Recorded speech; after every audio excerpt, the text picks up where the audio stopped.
जादूटोणा विरोधी कायद्याअंतर्गत तर याच्याविषयी कलम नाही आहे, त्यामुळं कायदेशीररित्या त्याच्यावर कारवाई करणं अवघड आहे. पण लोकांनी हे समजून घ्यायला पाहिजे की जर अशा स्वरूपाच्या भाकवणीमधून जर भविष्यातल्या घटना जर कळत असत्या तर अशा स्वरूपाचे मोठे दहशतवादी हल्ले या ज्योतिषांना का आधी कळत नाही, जेणेकरून इतक्या साऱ्या लोकांचा जीव त्याच्यामधून वाचू शकेल.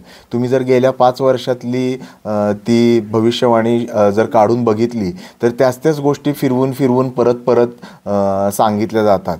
त्याच्यामुळे त्या भाकवणीच्या नावाखाली हे सामान्य माणसांच्या आणि खास करून शेतकऱ्यांच्या भावनांशी खेळणं आहे.